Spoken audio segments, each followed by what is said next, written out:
Bismillah, alhamdulillah, wassalatu wassalamu ala rasulillah, Rabbi shrah li sadri, wa yassir li amri, wahlul 'uqdatam min lisani yafqahu qawli. Jamaah yang sangat kami hormati dan insya Allah senantiasa dimuliakan Allah Subhanahu wa Ta'ala. Marilah kita teruskan kajian pada sajadah fajar kali ini. Alhamdulillah saya diberikan kesempatan oleh panitia untuk mengisi pagi hari ini, dan insya Allah saya akan mengisi dengan materi amar ma'ruf nahi mungkar. Mohon izin Pak Ketua Sajadah Fajar dan semua yang hadir melalui join maupun langsung, saya mau share PPT supaya apa yang saya bicarakan tidak melebar kemana-mana.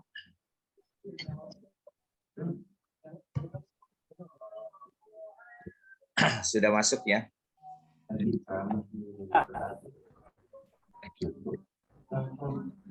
Jadi amar ma'ruf nahi mungkar ini sebenarnya tidak asing bagi kita.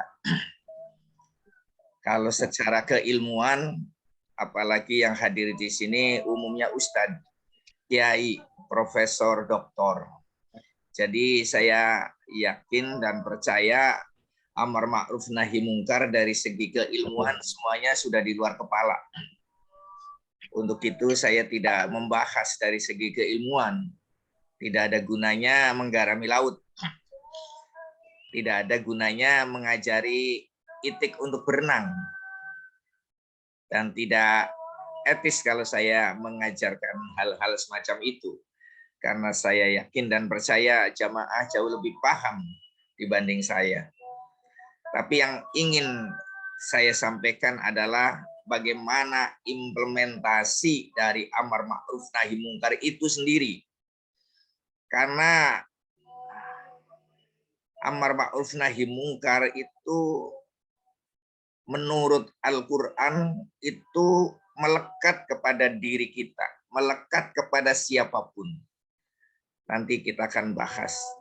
Tapi apakah sudah kita laksanakan perintah Allah tersebut yang melekat kepada diri kita masing-masing? Para pemirsa yang sangat kami hormati dan insya Allah senantiasa dimuliakan Allah Subhanahu wa Ta'ala. Atas dasar itu, mari kita menengok pengertian amar ma'ruf nahi mungkar menurut lughat atau bahasa. Jadi amar itu adalah himbauan atau ajakan atau seruan atau perintah. Amar ma'ruf.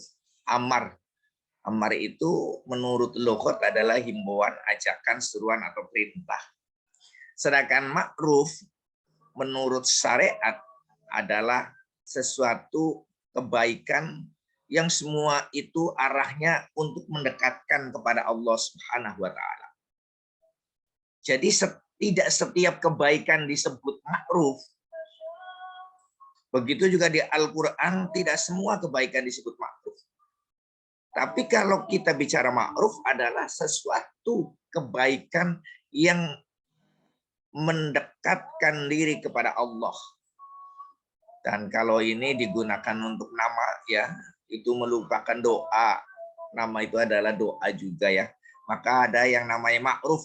Sudah ma'ruf, ditambahin amin lagi di belakangnya. Ma'ruf amin jadinya. Wah, semakin hebat sekali itu ya. Ma'ruf adalah kebaikan yang lebih mendekatkan diri kepada Allah. Amin adalah yang dipercaya. Jadi kalau namanya ma'ruf amin hebat sekali. Ya. Sedangkan nahi mungkar, nahi itu adalah larangan atau menentang atau peringatan. Semua kita melarang itu nahi. Sedangkan mungkar adalah menurut syariat segala sesuatu yang menjauhkan diri dari Allah. Jadi kalau nahi mungkar adalah melarang suatu perbuatan yang terindikasi akan menjauhkan diri kepada Allah. Itu nahi mungkar.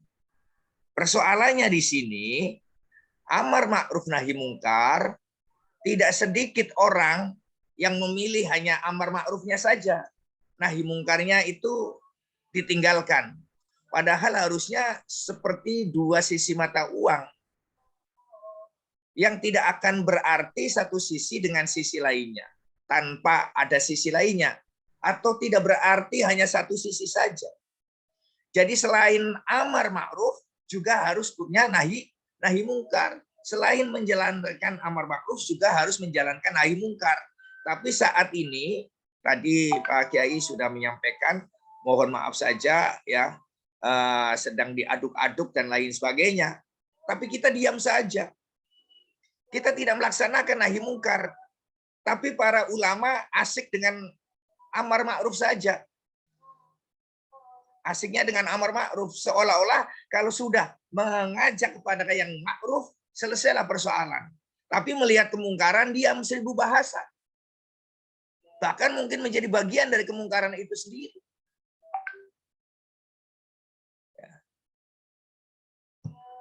Untuk itu kita akan membahas amar ma'ruf nahi mungkar dari 3 sudut. Pertama dari Al-Quran, kedua dari hadis, ketiga dari kaidah fikih.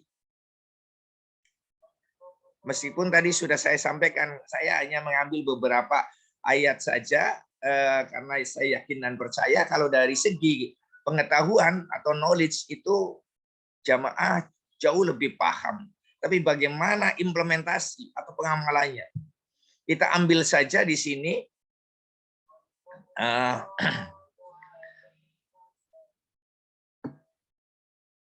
kuntum khairu ummat ukhrijat linnas ta'muruna bil ma'ruf wa tanhauna 'anil munkar wa tu'minuna billah.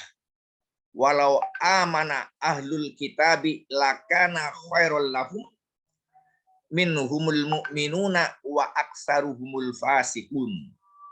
Saya yakin dan percaya ayat ini sudah di luar kepala untuk para ustadz, yai, profesor, doktor itu.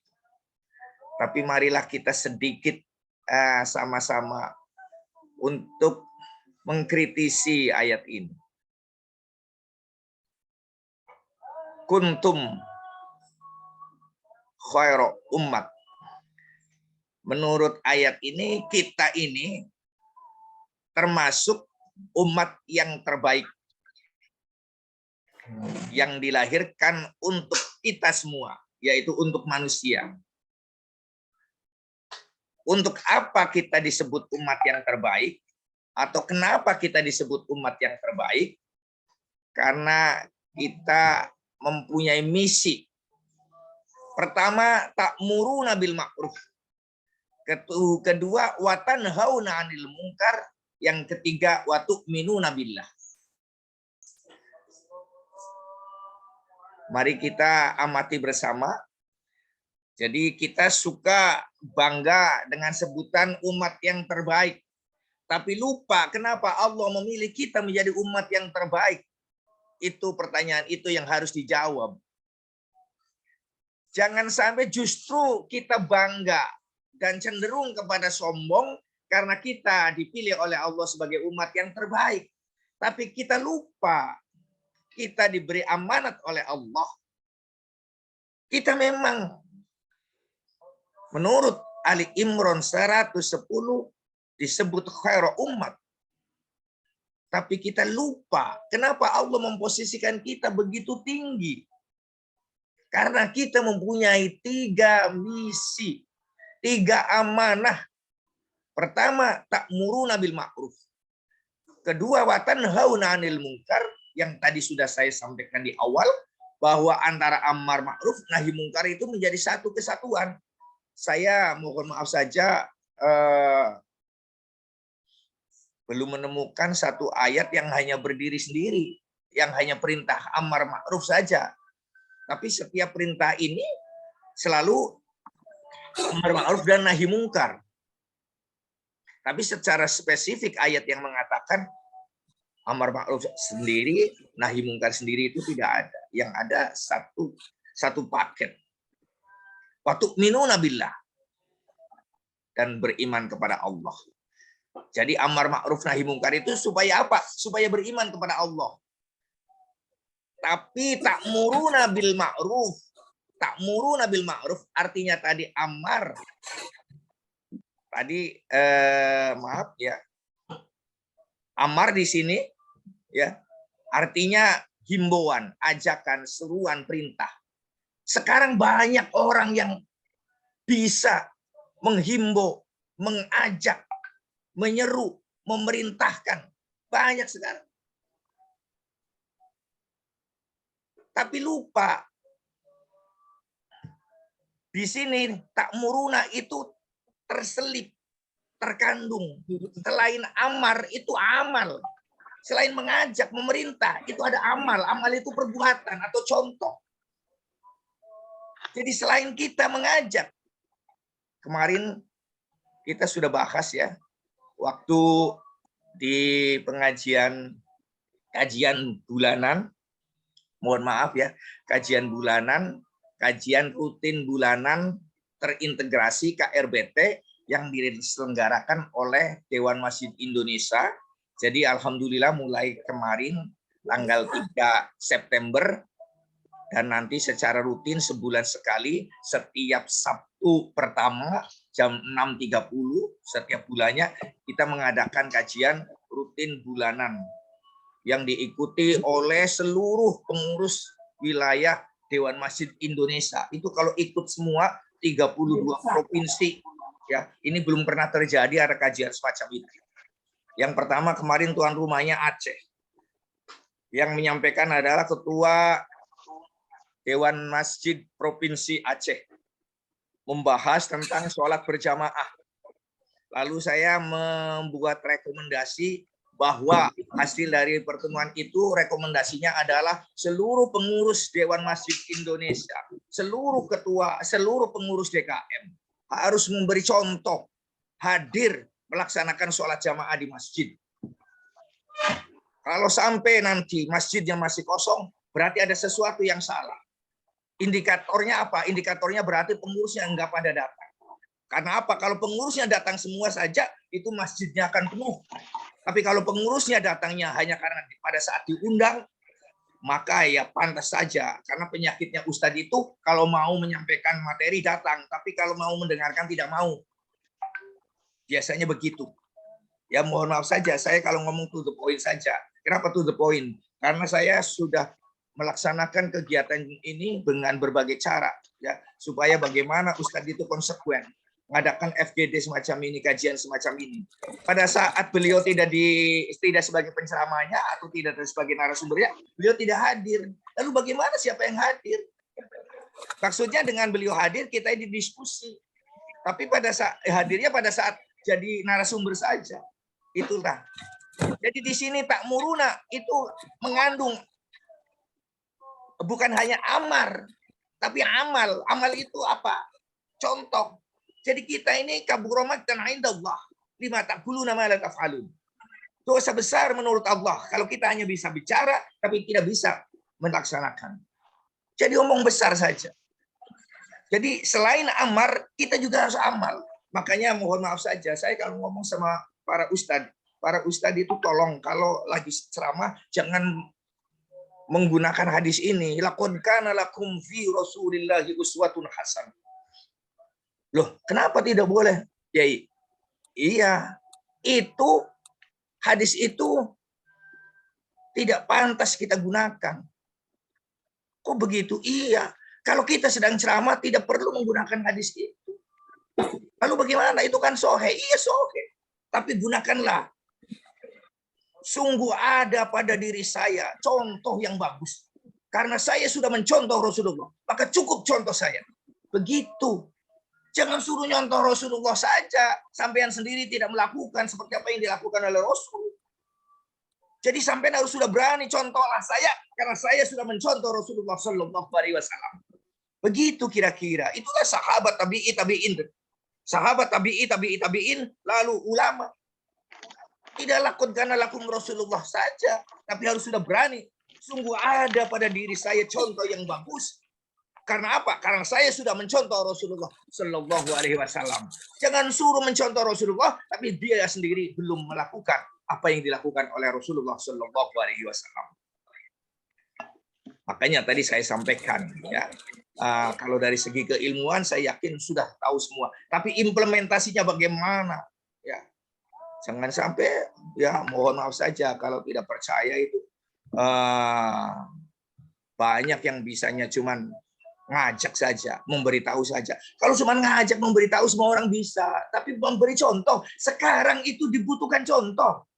Suri tauladan. Bahkan secara keseluruhan, secara global, bangsa ini kehilangan suri tauladan. Bangsa ini kehilangan figur sebagai teladan. Baik dari segi militer maupun segi sipil, bangsa ini tidak punya lagi panutan. Siapa yang dianut, figur siapa yang pantas dicontoh. Karena yang kita gadang-gadang kadang-kadang juga mengecewakan. Di luarnya bagus sekali, ternyata mengecewakan.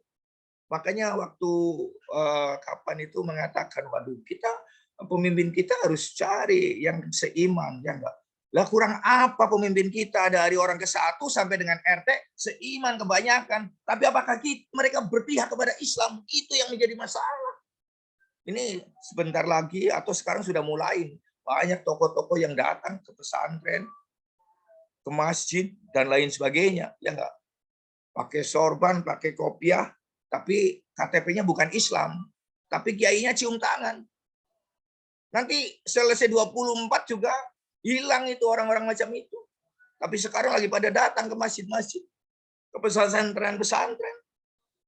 Dan lucunya kiainya cium tangan. Hanya cuma sekedar ngasih karpet saja, kita sudah terpesona. Ya. Jangankan yang begitu, yang seiman dengan kita aja tidak berpihak kepada kita. Ya.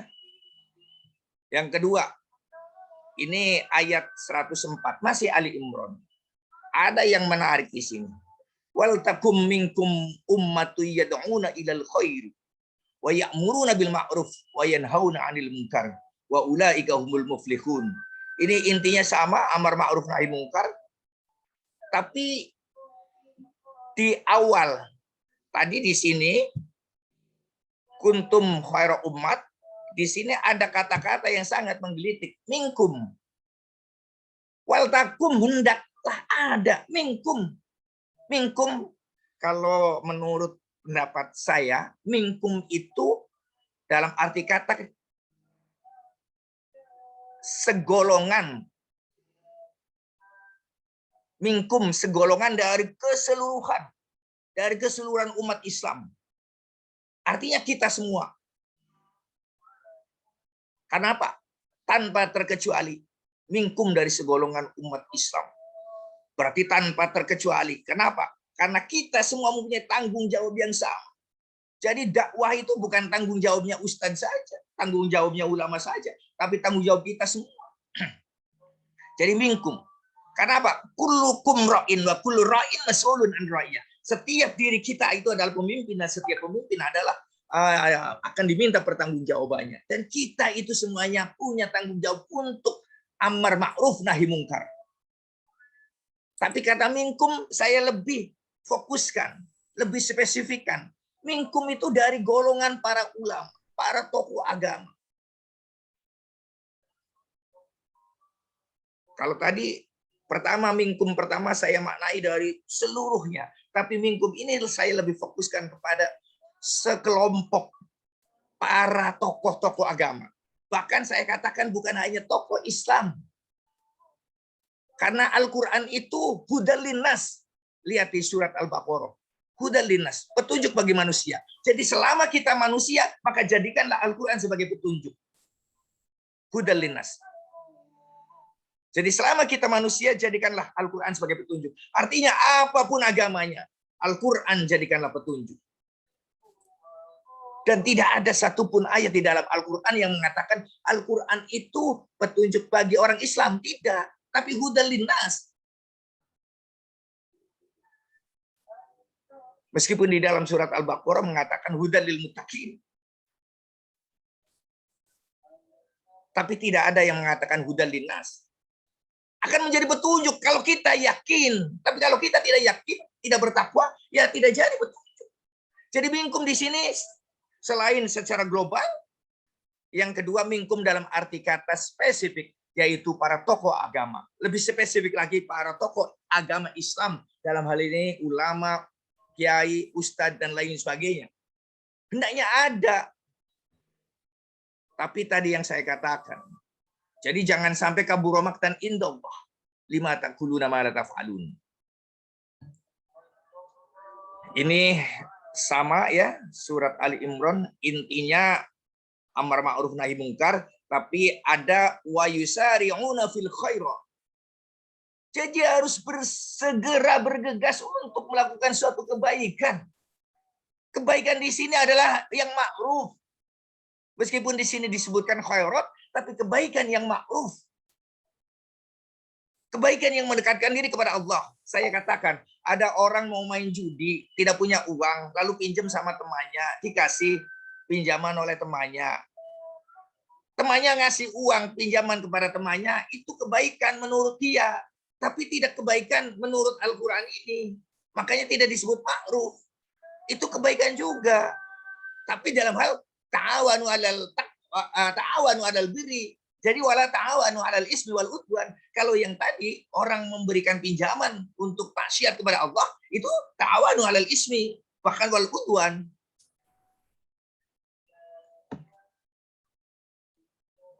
Lah, ini lebih khusus lagi. Ya, tetap kita bicara amar ma'ruf nahi mungkar, tapi ya bunayya aqimis shalah.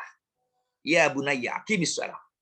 Wahai anakku, dirikanlah sholat. Makanya saya minta ya, ini sajadah fajar ini kalau bisa dirubah mindsetnya, besok lagi sajadah fajar setiap pagi, minimal istri, anak diajak.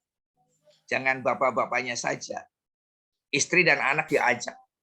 Saya mohon maaf saja 34 tahun jadi pembina mental di TNI. Kalau di kantor, kalau bawahannya datang ke masjid, atasannya tidak datang, saya tolong sampaikan salam saya sama atasan. Besok saya tunggu di masjid. Saya bilang begitu. Kenapa? Sampean nggak ada gunanya datang ke sini kalau atasan sampean tidak datang ke masjid. Sampean bisa menyelamatkan dirinya, tapi tidak bisa menyelamatkan atasannya, percuma. Kalau atasannya saja yang datang, saya sampaikan, tolong sampaikan salam saya kepada bawahan Bapak. Bapak udah selamat, tapi untuk diri Bapak saja. Bawahan Bapak belum selamat. Jadi tolong besok ajak ke sini. Ya, kalau salah satu sudah datang dalam ruangan itu, yang lainnya tidak, saya bilang tolong sampaikan kepada yang di ruangan itu harus semua datang ke sini. Kalau sampean saja yang datang ke sini, sampean hanya selamat dirinya sendiri.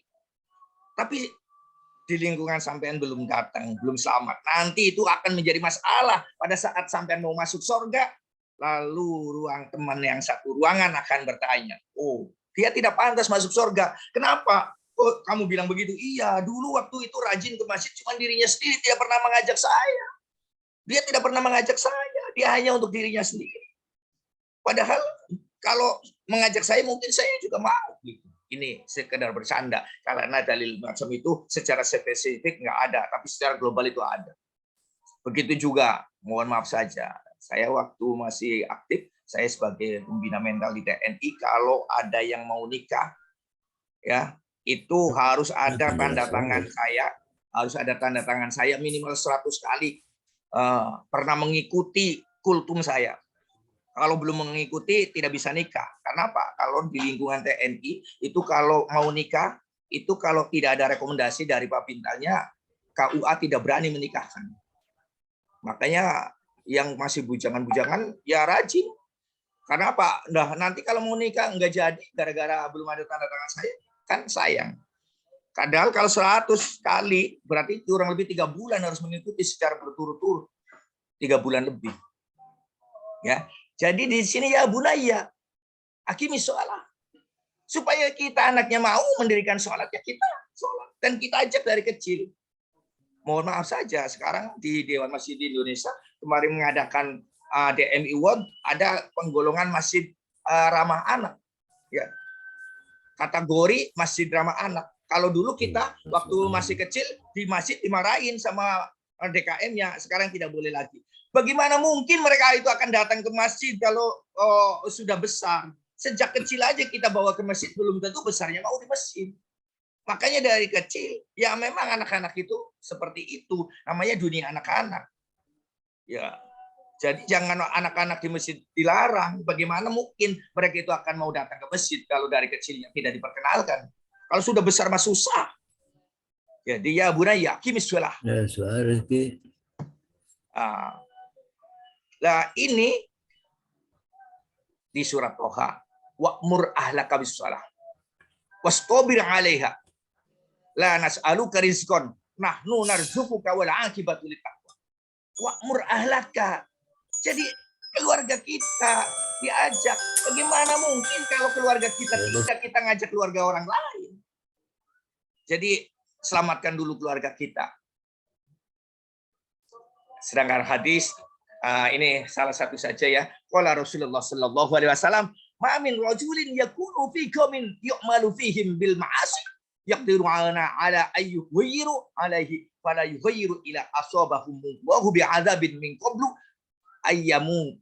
Wah, ini luar biasa sekali hadis ini. Seperti tadi yang disampaikan oleh hafal yang Pak Kiai yang membimbing kita menghafal Al-Qur'an. Jadi kalau kita ini ya ada melihat maksiat tapi kita mampu untuk melakukan menghentikan, tapi kita tidak mau. Ya diam, kita tidak mau nahi mungkar. Kita hanya amar ma'ruf, amal ma'ruf bahkan, tapi tidak mau nahi mungkar. Percuma. Karena apa? Sebelum meninggal kita akan mendapatkan azab. Kalau saat ini bangsa kita seperti sekarang ini, mungkin bagian dari hadis ini pengertiannya. Nih sedikit lagi. In Abi Sa'id, an Abi Sa'id radhiyallahu an. Ini juga sama, ya. Jadi kalau kita tidak mampu merubah dengan tangan kita, dengan kekuasaan kita, ya dengan mulut kita. Kalau kita tidak mampu dengan mulut kita, ya kita diam. Kalau itu kita lakukan berarti lemah iman kita. Apakah kita akan menjadi orang yang imannya lemah semua? Dan ini banyak kita melihat kemungkaran diam semua. Salah satu contoh konkret yang sampai saat ini masih mengganjal di dalam hati saya. Manakala ada seorang pembesar di Republik ini mengatakan, oh kehidupan akhirat itu hanyalah dongeng belaka. Lalu di situ para ulama diam saja bahkan ikut ketawa. Itu saya sedih sekali. Ya, kenapa? Menurut kaidah fikih al-aslu fil amri lil wujub. Jadi dasarnya sighah amar atau bentuk perintah itu adalah wajib. Jadi amar ma'ruf itu wajib. Kalau wajib itu kita tahu hukum syara itu apa. Ya, saya kira sementara ini saja dulu sebelum saya kembalikan kepada pembawa acara atau panitia. Mungkin ada yang mau ditanyakan, silakan.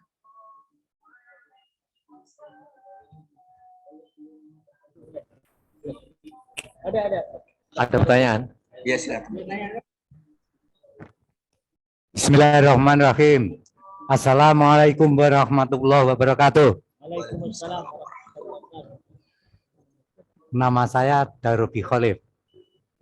Saya sangat tertarik dengan materi ini, yaitu amar ma'ruf nahi mungkar. Di situ tadi disebutkan Al-Quran adalah hudalinas. Jadi kami ada menyarankan kalau amar ma'ruf nahi mungkar itu kita selama ini masih berjalan begitu-begitu aja. Jadi barangkali bagaimana para politikus itu mendorong Al-Quran masuk Senayan karena udah linas begitu. Jadi bagaimana Dewan Masjid bisa mempengaruhi para politisi, apapun partainya harus bisa membawa Al-Quran ke Senayan menjadi produk undang-undang. Terima kasih. Assalamualaikum warahmatullahi wabarakatuh. Waalaikumsalam warahmatullahi wabarakatuh. Pak Kiai, satu-satu ya, supaya saya nggak lupa. terima kasih sekali ini saran semacam ini. Insya Allah Dewan Masjid selalu menggalakkan. Tapi secara pribadi saya selalu mengangkat persoalan ini. Bahkan kemarin itu di media sosial pengacara Yosua yang orang non Muslim itu mengakui seperti itu. Bahkan Rocky Gerung ya yang orang cukup sangat terkenal itu mengakui, dan yang saya kagum hal ini seharusnya disampaikan oleh para tokoh-tokoh agama ya. Rocky Gerung mengatakan Tuhan itu tidak pernah berubah dari Nabi Adam sampai sekarang, tidak pernah berubah. Loh kok ada Tuhan berubah? Dari mana mau kemana? Tuhan yang disampaikan oleh Nabi Adam sampai yang disampaikan oleh Rasulullah ya Rasulullah Shallallahu Alaihi Wasallam, Muhammad Rasulullah Shallallahu Alaihi Wasallam itu sama. Nah ini kita tauhid sebetulnya, to the point aja ya. Tapi kita muter-muter, ngapain kita berdebat? Itu luar biasa. Justru yang menyampaikan itu orang non Muslim. Bahkan mohon maaf saja, ini saya kecewa sama para ulama-ulama. Ya, manakala ada pesulap merah itu membongkar kemusyrikan, ulama-ulama diam, harusnya mengendos. Marcel itu bukan ulama. Dia juga tidak ngerti, dia tidak jago, tidak menguasai Al-Qur'an dan hadis, tapi dengan konsepnya dia membongkar kemusyrikan. Harusnya ini ulama tergerak, tokoh-tokoh agama mendorong, mengendos. Ini mumpung luar biasa. Kita kan selama ini hanya asik dengan firman-firman Allah saja secara pengetahuan, tapi implementasinya itu tidak. Jadi terima kasih Pak Kiai ya. Mudah-mudahan ya. Coba saya sering berdebat dengan orang yang mengatakan Islam radikal. Radikalnya di mana? Ya. Waktu itu raja dari mana itu ya di PBB ya, Raja Hasan dari Maroko kalau nggak salah, di PBB mengatakan bagaimana mungkin kami ini disebut radikal, yang kami itu setiap ketemu dengan orang lain assalamualaikum warahmatullahi taala wabarakatuh, kok dibilang radikal. Lalu saya dalam beberapa kali pertemuan mengatakan begini, bagaimana mungkin kita disebut radikal? Makanya Al-Quran itu hudal linnas, petunjuk bagi manusia.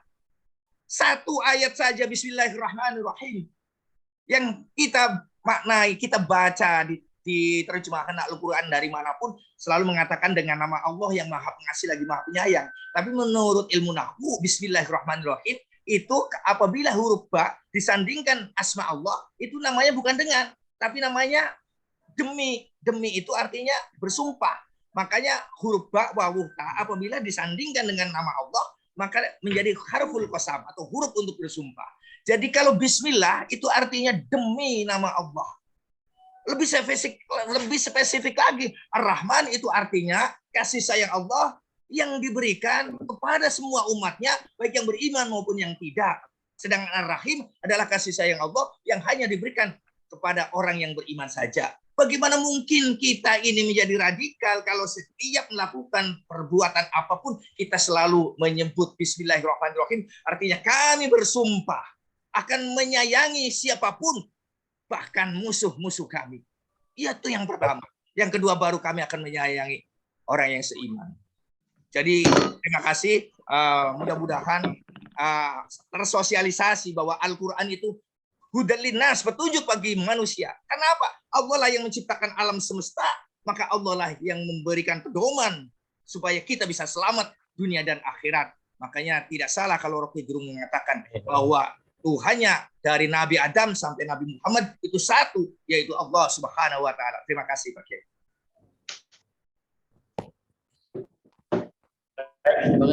Ustaz Muhtadi. Ya silakan. Dari kita sebagai umat terbaik selama kita melaksanakan amar ma'ruf nahi munkar, dan ini harus diwujudkan dalam amal perbuatan sebagai wujud daripada keimanan kita. Selanjutnya sambutan pengurus masjid. Ada? Pas. Baik, kita akhiri, namun sebelum kita akhiri sampaikan beberapa. Setelah ditutup masih ada yang mau bertanya, Ustadz.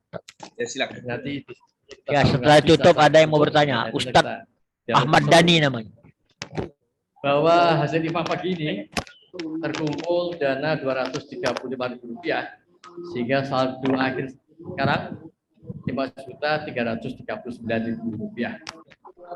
Dan besok putaran 5.408 kita pindah ke Masjid Al Mujahid di Jalan Putri Chandramidi, Pontianak Kota. Demikian pertemuan kita pagi ini. Terima kasih perhatiannya. Iya, dan yang terakhir mengingatkan kembali Bapak kita bahwa jangan sampai lupa bahwa kita mempunyai sekitar 40 santriwati di rumah Quran. Jadi mohon infak berasnya disampaikan kepada Ruby atau kepada Buddha Ruby. Demikian pertemuan kita, mari sama kita akhiri dengan kafaratul majelis. Subhanakallahumma wa bihamdika asyhadu an la ilaha illa anta astaghfiruka wa atubu ilaik. Assalamualaikum warahmatullahi wabarakatuh. Waalaikumsalam warahmatullahi wabarakatuh. Assalamualaikum warahmatullahi wabarakatuh.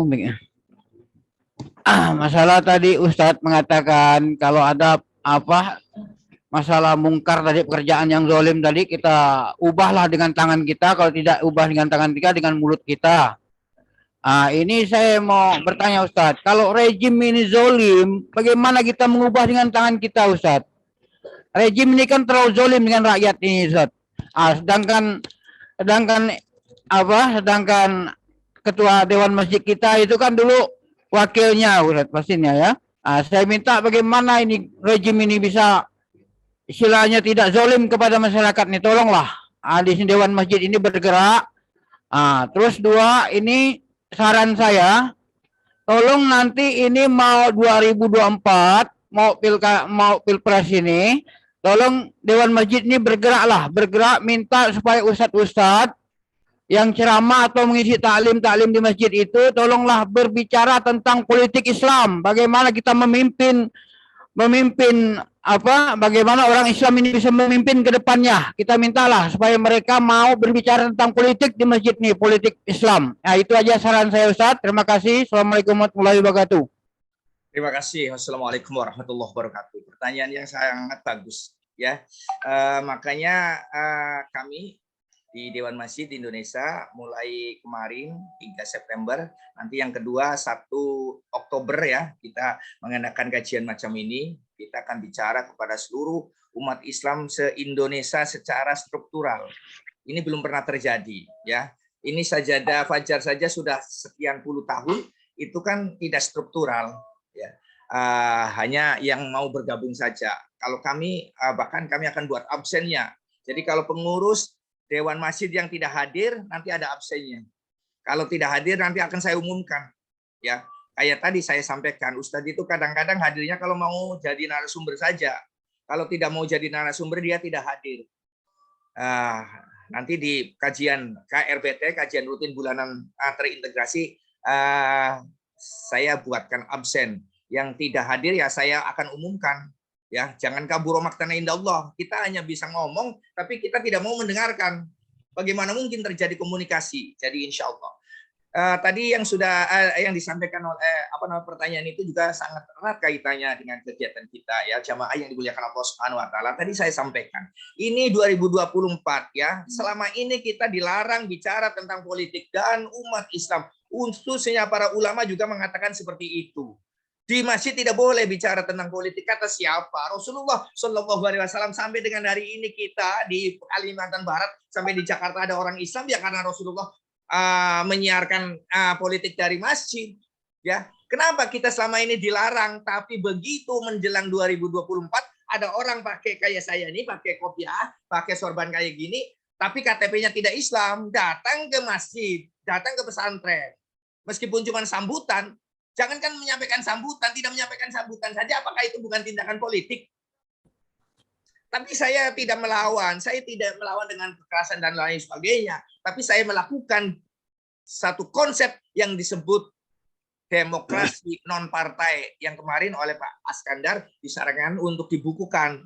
Askandar, insya Allah dalam waktu dekat buku itu sudah jadi, ya, sudah sedang saya tulis. Jadi saya membuat konsep cara melawannya strategis. Kita kalau sekedar demo-demo itu nggak ada gunanya. Tapi sayang konsep saya tentang demokrasi non partai sudah beberapa tempat saya diskusikan, saya seminarkan. Saya komunikasi dengan Refli Harun beberapa kali. Saya minta dikasih waktu untuk diwawancarai di medianya beliau, sampai dengan hari ini tidak ditanggapi. Ya, padahal ini penting. Kalau ini dimuat, dikatakanlah semacam di medianya Refli Harun, apalagi masuk di Mata Najwa, langsung akan menjadi tsunami bagi bangsa kita. Tapi sayang kita tidak punya saluran itu. Tapi jamaah yang dimuliakan Allah Subhanahu wa taala, seandainya kita ini ya satu bersatu ya, mohon maaf saja, Republik ini akan maju, akan aman apabila organisasi besar keagamaan di Indonesia bersatu, selesai persoalan. Tapi bersatunya hanya di permukaan. Tapi tidak jasmani dan ruhani. Tidak wa'tasimu bihablillahi jami'an wa la tafarraqu. Kalau itu dilaksanakan, selesai persoalan. Insya Allah Republik ini akan bersatu. Karena inti di Republik ini itu pada dua jamaah Islam besar di Indonesia. Kalau dua jamaah bersatu betul, damai. Kenapa kita tidak mau?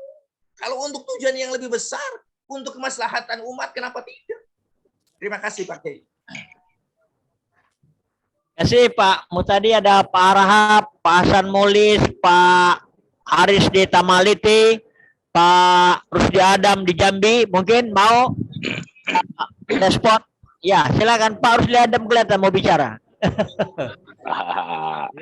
Ini sahabat saya, teman main, teman makan durian.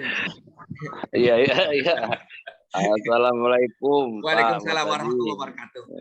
Alhamdulillah, mohon maaf tadi agak terlambat karena kita jadwal subuhnya kita ini agak terlambat dibandingkan di Jakarta kan. Jadi memang terlambat terus kalau saja ada fajar ini. Tapi kami sudah mengikuti, alhamdulillah. Barangkali perlu kita petakan lagi dalam hal untuk mengenai ayat tadi menyangkut masalah amar ma'ruf nahi munkar tadi Pak tadi. Karena saya selama ini beranggapan entah benar atau tidak, yang namanya amar ma'ruf itu kita tujukan untuk orang yang bukan Islam. Tetapi kalau tanha anil munkar, itu khusus orang Islam, karena kita tidak perlu mengajak lagi kalau orang Islam. Perlu juga kita harus melaksanakan atau tidak memang apa yang disampaikan oleh Pak Mutadi tadi. Ya harus nahi munkar kalau sama-sama Muslim. Tetapi kalau untuk orang yang non Muslim, kalau dia berbuat salah memang itu wajar karena tidak ada ya pedomannya sebagai orang Islam. Maka kita harus amar ma'ruf nahi amar ma'ruf tadi, memberikan pengertian, memberikan pengetahuan kepada mereka itu. Ini barangkali sebagai penekanan saja Pak Mutadi. Ya selama ini barangkali konsep itu yang barangkali yang perlu kita untuk terapkan dalam keseharian menerjemahkan ayat-ayat tadi. Terima kasih sebagai masukannya. Ya. Terima kasih atas masukannya.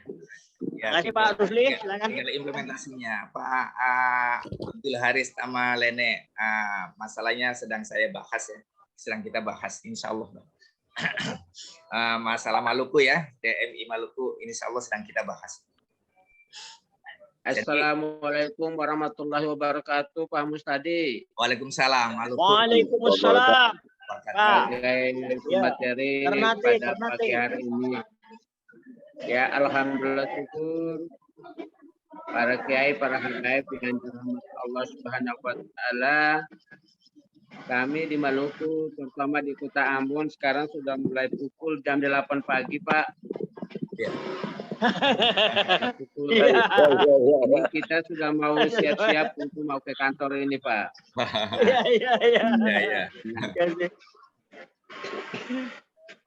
Ya, berkaitan dengan isi ceramah tadi menyangkut masalah nahi munkar, untuk perlu ketahuan paham tadi dan para ustadz, para kiai yang dirahmati Allah Subhanahu wa taala dalam kegiatan sajadah fajar pada Dewan Masjid Indonesia. Untuk kami Kota Ambon ini berada di tengah-tengah dua komunitas yang sangat besar, sehingga persaingan sangat ketat di dalam jenis sektor, Pak. Nah, oleh karena itu ini menjadi perhatian serius dari para wilayah maupun dari pimpinan pusat DMI. Karena persaingan yang ada di dalam sektor-sektor, misalnya instansi terkait, pasti ada persaingan agama, Pak. Pasti ada persaingan antara Islam dan non-Islam. Dan itu sangat kental sekali yang terjadi di Maluku dan pada khususnya untuk Kota Ambon. Nah, khususnya itu pada Kota Ambon. Terima kasih sekali secara langsung Pak Muhtadi sudah menanggapi saya secara internal PWDMI Maluku yang kami sudah japri melalui Pak Muhtadi. Mudah-mudahan pimpinan pusat DMI akan menanggapi secara serius karena dia sangat krusial sehingga PWDMI Provinsi Maluku selagi lagi stagnan. Mohon maaf. Tapi itu secara internal nanti kami sampaikan Pak Muhtadi. Yang barangkali melalui forum ini kami sampaikan tadi untuk bisa disampaikan kepada pimpinan pusat DMI, Pak. Ya. Alhamdulillah syukur kami selalu mengikuti kegiatan-kegiatan secara nasional walaupun melalui virtual. Dan alhamdulillah syukur juga sangat memperhatikan. Itu saja barangkali pimpinan kami dan kami cuma hanya mengikuti dan menyesuaikan sesuai dengan kegiatan-kegiatan secara nasional. Terima kasih. Wassalamualaikum warahmatullahi wabarakatuh. Waalaikumsalam warahmatullahi wabarakatuh. Terima kasih Pak Abdul Haris di Ambon. Silakan mungkin. Ya, sebelum saya menjawab Pak Abdul Haris, saya informasikan bahwa alhamdulillah Jambi ya, Pak Kiai Rusdi Adam, ya telah menindaklanjuti tentang DMI World dengan menggandeng UIN ya, karena ternyata kan pengurus masjid itu kaptek ya, jadi beliau menginisiasi dengan menggandeng UIN yang masih muda, sehingga insya Allah DMI World di Jambi akan berjalan lancar. Yang sudah menindaklanjuti seperti Jambi itu Jawa Timur, yang NTB, Jawa Barat, sama DKI ya. Mudah-mudahan yang lain bisa mengikuti. Lalu betul yang disampaikan oleh Pak Tamalene bahwa DMI itu sebetulnya ujung DMI di Macam Maluku itu menurut kacamata saya ya. Kacamata saya Pak Tamalene, bukan kacamata DMI. Saya kebetulan TNI menganggap begini. Kita kan selalu mengatakan daerah perbatasan. Kalau saya mengatakan bukan daerah perbatasan, tapi daerah terdepan. Kenapa daerah terdepan? Kalau daerah terdepan sama daerah perbatasan berbeda. Kalau daerah perbatasan, makanya yang di daerah perbatasan nasibnya seperti itu. Tapi kalau daerah terdepan, maka harusnya karena terdepan harusnya lebih bagus kan, gitu kira-kira. Karena daerah terdepan itu adalah jendela bangsa kita. Begitu juga Maluku itu menurut hemat saya itu daerah terdepan, ujung tombak kita. Kalau yang di Jakarta ya biasa-biasa saja. Tapi kalau di Maluku, di mana ya mohon maaf mayoritas juga bukan non Muslim ya, harusnya DMI-nya lebih kuat. Supaya apa? Supaya itu menjadi tangan kanan, menjadi corong kita bagaimana implementasi dakwah di sana. Jadi kalau justru DMI-nya di sana belum solid, belum bagus, masih ada kendala, itu nanti insya Allah akan kita bahas supaya biar bagaimanapun juga itu harus menjadi lebih solid. Ya, kalau perlu diperkuat. Saya kira itu saja dan insya Allah kita akan bicarakan supaya Maluku sebagai ujung tombak kita ya. Kalau persoalan di Jakarta itu biasa-biasa saja. Tapi kemarin waktu DMI World saya bangga dengan Bali ya. Ternyata musola terbaik di Indonesia itu di Bali. Kan luar biasa ya. Kenapa kok bisa menjadi terbaik di Bali? Karena di orang minoritas biasa rasa persatuannya lebih tinggi. Tapi kalau yang banyak itu biasanya biasa saja. Bahkan kadang-kadang saling sikut-sikutan.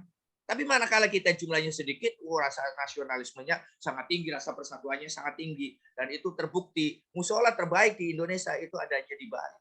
Ya, saya kira terima kasih. Ya tadi Pak Tamalene sudah jam 8 sekian, artinya sudah siang. Saya juga terbiasa, makanya itu di kemarin di Aceh itu dimulai jam 6.30. Tapi kan di Maluku sudah jam berapa itu? Jam 9 ya. Ya, saya ya alhamdulillah ada hikmahnya juga, ada hikmahnya Zoom Tadinya saya kurang begitu ngeh pada saat Zoom. Saya mahasiswa saya Sesko itu pada saat Zoom itu adanya di seluruh Indonesia. Juga mahasiswa saya yang di STAN itu ternyata ada di seluruh Indonesia. Pada saat saya minta waktu untuk istirahat sholat zuhur dulu, bilang, Pak, ini kalau saya sudah 2 jam yang lalu sholat zuhurnya, katanya gitu. Ternyata kita itu Indonesia. Jadi saya mau izin minta sholat zuhur, ternyata yang di ujung sana, bagian timur katanya, saya sudah 2 jam yang lalu Pak sholat zuhurnya. Katanya. Ini juga saya yakin jam di tempat lain waktunya. Boleh. Waktu jam kantor karena ini juga jam dinas. Boleh. Pak Kiai Boleh. kalau sudah tidak ada lagi, Betul. gimana mohon kebijakannya? Kasihan udah mau kerja yang lain. Gimana? Kalau tidak ada lagi, nanti kita sambung pada kesempatan yang lain. Itu kalau kita bicara amar ma'ruf nahi munkar memang asik sekali, ya. Terutama bukan dari pengetahuannya, dari implementasinya, ya. Karena itu kan melekat. Wah, itu luar biasa. Allah itu memilih kita, lalu kita dikasih amanah. Tapi kita lupa seolah-olah amar ma'ruf nahi munkar itu tugasnya Ustadz. Padahal bukan, tugas kita semua. Makanya wa'mur ahlaka bis-shalah. Ya, bagaimana memerintahkan orang keluarganya? Kan bukan orang lain ya, kita sendiri. Bahkan ibda binafsi kita sendiri melekat pada diri kita. Tapi seolah-olah amar ma'ruf nahi munkar itu urusannya kiai, urusannya itu. Bahkan kiainya sendiri tidak melaksanakan nahi munkar, baru amar ma'ruf. Saya kira itu saja. Pak Kiai Munir gimana? Apakah sudah bisa? Masih. Pak Abdul Haris masih monitor Pak. Iya, Pak iya. Abdul Haris Tamalete tahun 2012 waktu MTQ di Ambon, saya kebetulan ketua kapilah Kalimantan Barat dan kita sudah kenalkan sajadah fajar di sana. Jadi waktu itu kita difasilitas oleh Pak Wakil Gubernur, waktu itu dipinjamkan mobil dari Angkatan Laut dan kita berkeliling. Setelah itu sajadah fajar itu ada di Ambon, Pak. Saya nggak tahu sekarang sudah masih ada apa tidak gitu. Ya. Dulu masih ada jalan. Oh, masih jalan, Pak. Masih jalan, Pak. Masih ada Pak di Ponorogo, masih ada? Iya, masih ada, Pak. Oh, salam nanti, Pak. Salam nanti dengan beliau, Pak. Iya. Masih, Pak Haris. Iya. Ya, syukur ya. Sajadah fajar di Ambon berjalan. Itu di Jambi juga ada. Saya sudah menyarankan ya Pak Kiai Rusli supaya dibuatkan Zoom. Kalau nggak ada Zoom itu hanya di Jambi saja. Saya sudah pernah menghadiri dengan Pak Gubernur ya di sana. Tapi secara offline harusnya cuma yang kegiatan kayak gini sekarang kan ada teknologi kita melalui Zoom dan saya juga menghimbau ikuti itulah ini sajadah fajar setiap hari itu di share di grupnya DMI tapi yang ikut orang DMI-nya 1-2 kalau saya baik sebagai narasumber atau sebagai pendengar saya selalu hadir. Kalau saya tidak hadir karena saya lagi ngisi di tempat lain dan belum selesai. Ini sarana. Lah bagaimana kita amar ma'ruf nahi munkar kalau ustadznya itu hanya maunya ngomong saja, tidak mau mendengarkan. Ini kan penyakitnya ustadz begitu, merasa sudah saya bukan orang yang pantas untuk dinasihati, kira-kira begitu. Saya adalah orang yang pantas untuk menasihati. Padahal tadi Kiai Rusli Adam kan memberi masukan ke saya, ya enggak? Kan sesuatu yang luar biasa. Kita harus itulah namanya ya suddu ba'duhu ba'dun. Harus begitu. Kita ini namanya diskusi itu 2 arah. Jadi bukan hanya 1 arah saja. Selama ini Ustaz itu kadang-kadang apa yang disampaikan ya tidak nyambung. Karena apa yang ada dalam otaknya sendiri padahal persoalan yang sedang dihadapi oleh bangsa dan negara itu begitu banyak. Coba sekarang persoalan yang dihadapi oleh bangsa dan negara itu begitu banyak, tapi dibahas masalah surga dan neraka saja yang tidak relevan dengan ini. Bagaimana mencari solusi seperti sekarang ini? Saya kira itu saja karena waktunya sudah siang. Pak Kiai Munir bermanfaat dan saya sarankan kepada semuanya ya supaya ikutlah.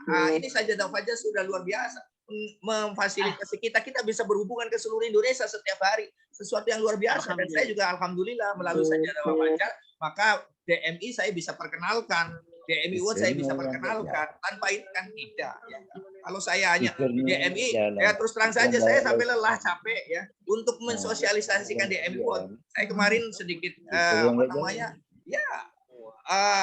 meskipun kita sama-sama orang DMI juga belum tentu memikirkan DMI. Ada yang mohon maaf saja ingin pada saat dibentuk organisasinya, ingin masuk. Ketuanya cuma sudah ada, akhirnya mintanya jadi penasehat semua. Tapi sampai dengan bubar nggak pernah berbuat apapun. Lalu kemarin ada yang mengomentari, wah jangan terlalu menggurui loh. Kulil hak walau kana murron, kalau saya katakan yang hak meskipun pahit, dan yang hak itu pasti pahit. Ya enggak? Kita jangan meninabobokan, banyak pada saat dibentuk organisasi semua ingin masuk. Tapi sampai dengan bubar dia tidak pernah berbuat apapun. Itu kan zalim namanya. Zalim itu. Ya enggak? Kalau tidak diikutkan marah, tapi diikutkan tidak bisa berbuat apapun, ya enggak? Ada di dalam pimpinan, ya di bawah tidak bisa bergerak kalau tidak seizin pimpinan, sementara pimpinannya tidak ngerti tentang persoalan, susah. Makanya saya katakan kulil hak walau kana murron. Ya jarang yang orang berani mengatakan seperti saya ini. Ya biasanya risikonya banyak musuh, ya. Tapi nggak apa-apa, ya. Rasulullah aja banyak musuhnya. Ya.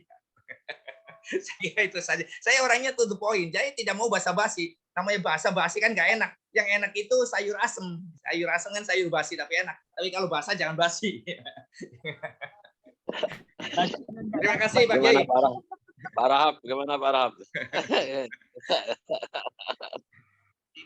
Jadi nanti Jambi dibuat Zoom ya, Pak Rusli dibuat Zoom. Nanti saya ikut. Insya Allah saya sampaikan dengan dari PP Pak Gubernur nanti. Ya. Ya. Ini Pak Iskandar ini biasanya paling rajin, tapi ini Pak Iskandar gimana Pak Iskandar? Gimana Pak Kiai Munir? Apa sudah selesai? Ya. Kalau tidak ada lagi kita live. Saya mungkin masih ada Pak Rusli masih mau menyampaikan mungkin. Ya. Silakan. Nah, lanjut. Ya, Ya, kita besok ya. Ya, Pak Harahap tiduran beliau. Pak Samsul Munir, monitor aja Pak Munir. Tetangga saya tapi belum pernah ketemu. Kita berdoa semoga khilafat segera terwujud. Amin. Beliau tetangga saya tapi belum pernah offline ini. Nah, ini namanya jauh di mata dekat di hati.